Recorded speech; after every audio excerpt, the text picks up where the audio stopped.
Hello everyone, welcome to the second part of the GCSE Maths revision. The first video was on foundation GCSE Maths. This video is both foundation and higher, as some of the questions do appear on the higher GCSE Maths exam. So let's go ahead and get started. So we have a diagram which is a prism. Cross section of the prism is a right angled triangle. The base of the triangle has a length of 5 centimeters. The prism has a length of 25 centimeters and the prism has a volume of 750 centimeters cubed. Work out the height of the prism. And we do know that the volume of a prism is the area cross section, which is this part here, multiplied by the length. So we do have the volume, which is 750, and the area cross section we don't know, which we could find by dividing by the length both sides. So let's go ahead and write down the volume, which is 750.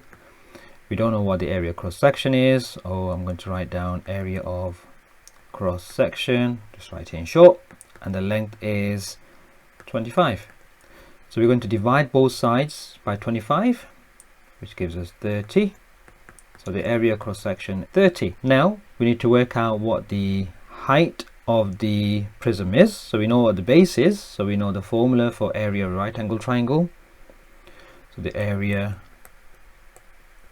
of triangle is equal to half times base times height.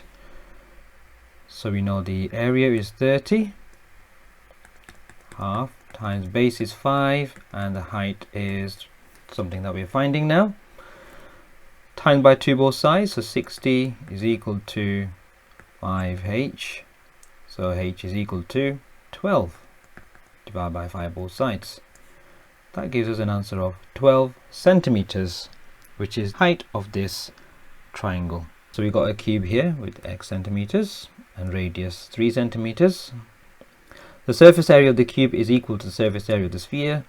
Show that x equals square root of k pi, where k is an integer. Now when you see something like this in a question, it does look complicated, and to be honest, it's very simple. The surface area of the cube is x times x, and we have 6 faces times by 6, and that is equal to the surface area of the sphere, which is 4 times pi times radius squared. Radius is 3, given on the diagram, 3 squared. So let's go ahead and simplify that. 6x squared on the left hand side is equal to 3 squared is 9 times 4 is 36 pi. Let's solve the equation. Divide by 6 both sides. X squared is equal to 6 pi. Square root both sides. X equals square root of 6 pi. And we found the integer k, which is 6.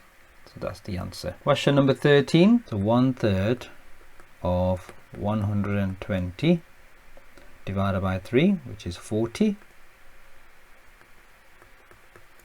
and then times by 1, which is 40 times 1 is 40. Work out the number of people still at the party. So 40 people have left. Be careful when you're doing this type of question. Make sure you read it carefully, because you could just write down 40 as an answer and miss out on 1 mark. So 120 take away 40, which is 80. So 80 people still at the party. This is worth 3 marks. Question 14. Write down the square of 8. Square of 8 is 8 squared, which is 8 times 8, which is 64. This is more of a foundation question. Write down the value of 10 cubed.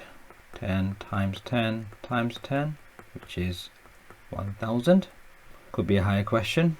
Square root of 20. So we need to estimate the square root of 20.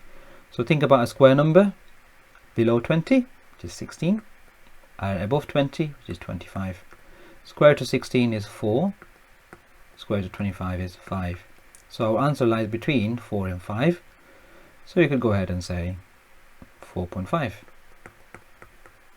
And according to the mark scheme, any answer between 4 and 5 is acceptable, but that could vary between the mark schemes. So in this mark scheme, it tells us any answer between 4 and 5 is acceptable.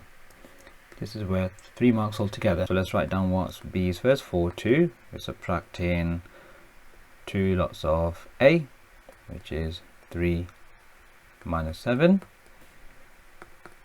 So 4 minus 6, which is, because minus 2 times 3 is minus 6, 4 minus 6 is minus 2, and 2 minus 2 minus 7. So these become plus. Minus 2 times by minus 7, 14. 2 plus 14 is 16. So answer is minus 2, 16. And this is worth 2 marks. 4 hours, she drives 200 miles. So because it's the average speed, we need to work out how far she goes in 1 hour. So 1 hour, we need to divide by 4, divided by 4, which is 50 miles. So the answer is, average speed is 50 miles per hour. Which question is worth 2 marks. Fraction part first, and then add the whole numbers later. So 1/7 added to 1/4. This way is a bit more quicker and saves you from writing down big numbers. Common denominator is 28. So 7 times 4 is 28. So we have to times 1 by 4, which is 4. 4 times 7 is 28. So times by numerator by 7. 7. That gives us 11 over 28. Now let's go ahead and add the wholes. So 2 add 1, which is 3. And then we have 11 over 28. So the final answer is 3, 11 over 28. This is worth 2 marks. 6. So we have 6 over 5. Change the sign and then flip over the second fraction. That becomes 4 over 3. Before you go ahead and multiply, try to see if you can simplify it beforehand. That will make your life a bit more easier, and you won't need to deal with bigger numbers. 3 goes into 3 once, 3 goes into 6 twice, and that's it. 2 times 4 is 8 over 5. 5 times 1 is 5. And give your answer mixed number and its simplest form. So we have the simplest form because we already simplified it in the working. So 5 goes into 8 once, 3 remainder over 5. So answer is 1, 3/5. So minus 3 times by minus 3 times by minus 3.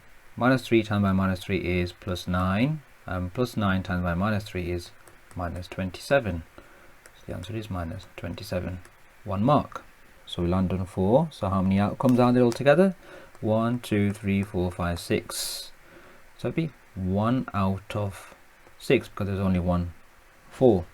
Next, on a number greater than 10, there are no numbers greater than 10, so the probability is 0. So this is 2 marks, 1 mark each. Liz is going to spin the spinner 120 times. Work out an estimate for the number of times the spinner will land on 7. So we have 1/7 out of 6 outcomes, and we are spinning it 120 times. Let's work out how many times will it land. Well, we're estimating how many times will land on 7. So divided by 6, divided by 6,